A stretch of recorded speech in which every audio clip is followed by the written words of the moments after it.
kembali lagi bersama kami di saatnya perempuan bicara. Nah, kalau tadi kita sudah mendapatkan banyak tips bagaimana menjadi pengkritik pemerintah dari Bapak Said Didu. Nah, sekarang kita mau ketawa-ketawa nih. Pokoknya berikut ini ya, tamu kita hidupnya penuh dengan warna. Wow. Nah, langsung aja nih, sebelum semuanya pada penasaran, langsung kita panggil aja. Dia adalah Miing Bagito atau Daddy Gumelar. Ya ampun, udah lama banget gak lihat. Selamat malam. Malam. Aku mau cubit pipi dulu. Ini sadar apa enggak sih? Iya. Ini bukan. Kayak baru nyampe di kayangan gitu rasanya Bukan. ya. Ini saya masih di dunia atau sudah di sorga? Gitu. Soalnya dikelilingi 4 bidadari yang cantik-cantik malam ini. Jadi malu. Olga apa kabar? Baik. Aduh, Mas Dedi apa kabar? Bagus. Saya sebutnya lebih nyaman pakai apa namanya masker. Oke, ya nggak udah, apa-apa, nggak nggak apa-apa. masalah. it's okay. Bukan, rusaknya nggak begitu kelihatan.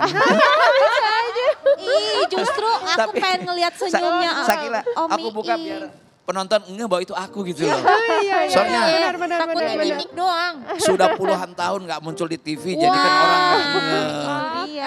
Kamu kan belum lahir. Kamu nonton kan Dia juga. Bagito ya, Show. belum Tahun lah. berapa ya Bagito Om? Show tuh tahun berapa Bagito ya? Show itu tahun 92. Yes. Aku lahir. Ya udah lahir. 1 tahun umur Lagi Iya. saya. puncak-puncaknya Bagito juga. Tahun tuh ya. 2020 yang lalu itu Bagito usia karirnya 42 tahun. Wow. 42 tahun. Lebih ya tua dari ampun. kamu, Olga. Iya kayaknya ya. Lebih tua dari Balkis juga. Iya. Iya, yang bikin aneh lagi sebelum jadi pelawak jadi penyiar radio. Nah, Ini ya. Penyiar radio, pelawak, Ya, jadi politisi. memang kita sejak tahun 79 saya udah siaran di radio ya. Iya. Dulu pernah juga melanglang buana zaman muda di Prambors, pernah di Radio Suara Kejayaan, pernah hampir lebih dari 12 tahun. Bahkan di radionya saya sempat menjadi station manager di situ. Jadi pelawak-pelawak yang sekarang top-top mau Eko, mau Parto itu yang hire saya. Abdel tuh yang ngetes juga saya. Gitu. Oh, oke. Coba sebut saja siapa sekarang yang muncul-muncul. Komeng, semua Jarwo. Itu semuanya sama di radio yang dimana saya Di naungin. radio Wow. Dulu namanya SK di Pakubuwono, zaman dulu itu tahun, sebentar ya, 84. 84. 84, belum lahir lah. Ini cerita-cerita sebelum tidur sebetulnya. Flashback. Nah, itu penasaran jadi penasaran nih Bang. Jadi dari penyiar radio, kemudian jadi pelawak. Iya. Kenapa bisa ujuk-ujuk jadi politisi? Nggak ujuk-ujuk lah. Nah, Bagito itu dari tahun di radio tahun 84 itu berkomedinya secara satire gitu loh. Kalau sudah kritis dari zaman dulu. Jadi si Bagito itu mencari bahannya itu kita memotret kehidupan sosial masyarakat. Arti kehidupan empirik itu yang kita potret. Saya jadi tukang sayur loh dulu. Kenapa jadi Miing? Jadi tukang sayur. oh jadi Miing tuh maksudnya tokoh tukang sayur. Tokoh Betawi tukang sayur kan gak mungkin. Bang siapa namanya? Saya Deddy Gumelar tapi Mikul kan kebagusan namanya. Ya. iya. Iya. Kalau orang Betawi itu, benar. maaf saya tukang sayur. Bang siapa namanya kata Didin. Miing asal sebut aja. Sebab kalau Udin kebanyakan, Mamat kebanyakan, Iya. Miing belum. Nah saya, Ya ampun, jadi kangen lihatnya tuh di belakang. Iya. Bang. ya. Nah, tapi kemudian merasa bisa lebih menghibur kalau jadi anggota DPR gitu. Jadi bukan berarti saya di situ melawak, justru saya kalah lucu. Banyak yang lebih lucu ya. Ya. Kemudian saya jadi masuk ke politik, itu rangkaian-rangkaian pencapaian saja sebetulnya.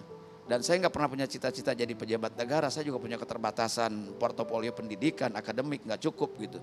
Tapi waktu itu memang Pak Taufik Kimas ya, almarhum, meminta saya untuk, bahkan dulu saya minta jadi bupati. Enggak lah, sebenarnya secara kualitas sudah menjadi anggota DPR sudah cukup juga, bisa loh untuk jadi Nah, kepala daerah. waktu itu untuk menghormati beliau yang meminta saya Pak Taufik Kimas melalui PD Perjuangan, saya bilang janganlah jadi kepala daerah karena risikonya banyak. Karena Pak dia penguasa tunggal kan. Iya. Kalau anggota DPR kalau dimaki-maki bareng-bareng 500 lebih orang gitu.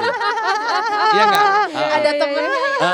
Nah kalau DPR insya Allah saya sudah melaksanakannya dengan baik. Iya, Minimal iya. kehadiran di atas 95% selama 5 tahun kan gitu. Betul. Kemudian tidak punya catatan kriminal yang punya utang hukum dan politik, itu aja. Jadi Jalankan. bersih, lancar gitu ya. Nah. Kalau kayak gini Luar nggak biasa kerasa pelawaknya ya? Kenapa? Nggak kerasa pelawaknya Serius sama sekali. banget Iya, ya. serius Bener-bener. Ya banget. kan nanyanya serius. Bener-bener wakil rakyat gitu ya didengar kayak Bener. gini. Anda kan ditanyanya itu. Tapi Kalau penasaran ditanya nggak ngelawak, sih? saya ngelawak.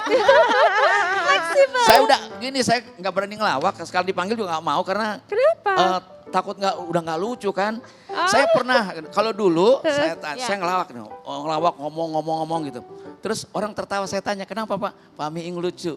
Kemarin udah usia segini, saya ngelawak juga. Orang ketawa, saya tanya, kenapa Bu, Ibu ketawa? Saya iba.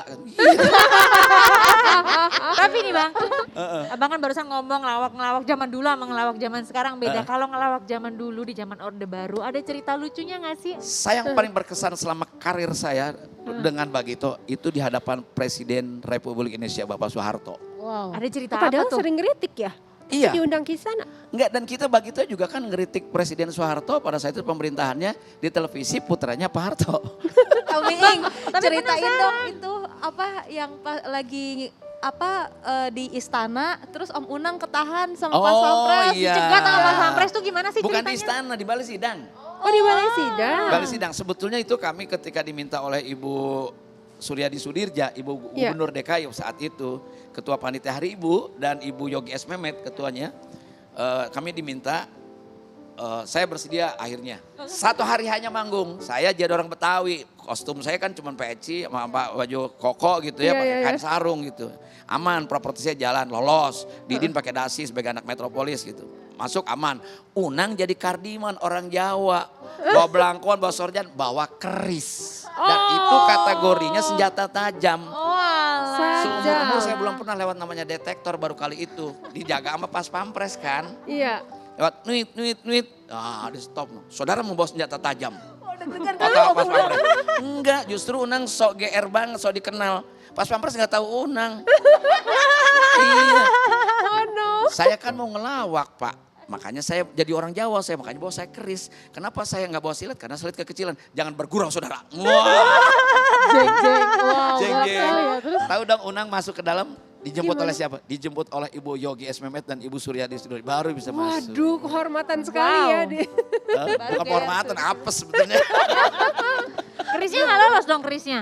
Lolos tetap. Lolos. Ya properti. Terus ya manggung lah.